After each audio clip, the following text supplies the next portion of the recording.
All right, so welcome to the gradation color swatches. This is something that you should do every time you get a brand new palette of watercolors. This kind of shows you, kind of like what I have right here. I did a small one so that way I can take it with me. And this is a rather bigger palette for watercolors, but it still is considered travel and it kind of, compacts up kind of nicely. But you may be traveling with something smaller. So no matter what watercolor set you have, this is a great thing to do.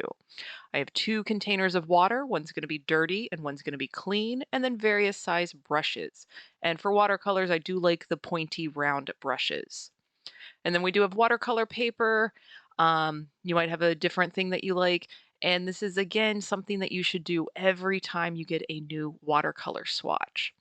So what we're doing, I have the pointy round brush and we're starting with the first little panel. I've got a little bit of water in my brush to grab the pigment. We're going to make a little square, fill that in, and that gives us a reference of what that color looks like at full saturation. Then we're going to clean our brush, and you want to clean it really good. Then we'll go to the clean water, pick up some of that, and right next to it, we're just adding this little puddle of water. And then when we touch that purple square, you're going to see that pigment kind of bleed into that clear water. And this shows you this is what we call a gradation. It's going from dark to light. And again, this is a great reference to have in your sketchbook, just so that way you know how much water and what each color looks like based on how much water you add to it.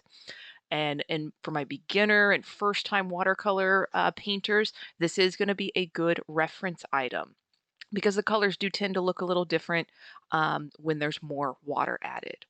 Now we're going to go through and do this for every single swatch. These are what we call watercolor cakes when they come in, these little palettes like this. For those of you that have tubes of watercolor, at the end of the video, I'll show you how you do that. It's basically the same thing. You just put a little pigment on a palette, you'll make your square, and then use water to kind of diffuse it. Now, if this is your first time doing watercolors, if you're finding that your brush is kind of shaky, just kind of exhale as you touch the brush to the canvas. Just play with this, have fun. Like I said, this is a good way to get for you to get comfortable with the options that are on your watercolor palette and get you kind of comfortable with your different colors that you can use. So here again, just moving right down. And for this video, I don't go through all the colors because like I said, I've got the 36 one and you'll see where I run out of room on the paper. So I would have taken it into the next watercolor paper. So if you end up having, kind of like I do, a larger palette with a lot of colors, it is okay to turn this into maybe the first 3 sheets of your sketchbook. Or like I do with my watercolor palette, I just did the squares and then cut the paper down so it fits inside my watercolor palette.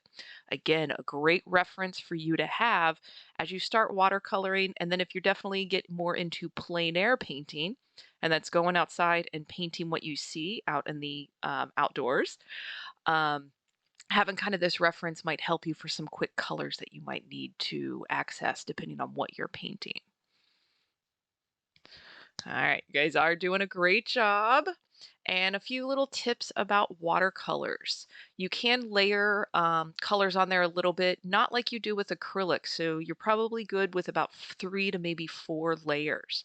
And be patient because I run into the same thing. When I'm waiting for my watercolor to dry, I'm really impatient. So kind of just keep that as a note in your head to go ahead when you're doing your layers, let your watercolor fully dry before you do your second layer.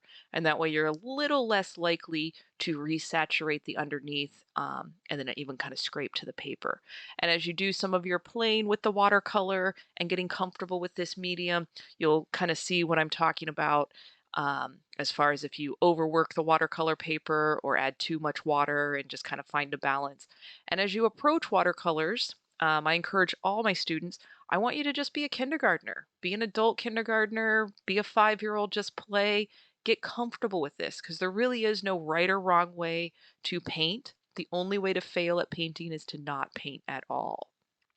So you can see here we are almost full filling up this page and it actually looks really nice. It's nice to see that gradation going from the dark to the lighter colors.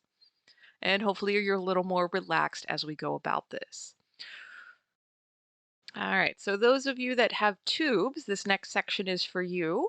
And basically you have a palette and I'm going to squeeze a little bit on of each color, and we're actually going primary colors today, red, yellow, and blue. And doesn't really matter what kind of palette, piece of plastic works. If you've got the palette that came with your watercolor set, you can use that or even buy a specific watercolor palette to do this. So we've got them on there. We're using that round brush. I picked up a little bit of the clean water. We're making that square. Actually a rectangle now. I realized I was only doing 3 colors on this page, so made it a little bit longer. And then just like with the cakes, um, rinse that brush, and then you're going to put that water to the left of it, and then slowly grab some of that pigment to diffuse into that water to do your gradation. And then clean that brush really good in the dirty container. Pick up your yellow, and then grab some of that clean water for the right hand side. So I think you guys are getting the groove of this. Have fun as you create your color swatches for what you are working with. And then in the next video, we are going to move into getting comfortable with your brush and a few things to kind of play with that and a few different applications. So you're off to a great start for beginning your watercolor journey. I'm proud of you and I am excited for what you're going to learn.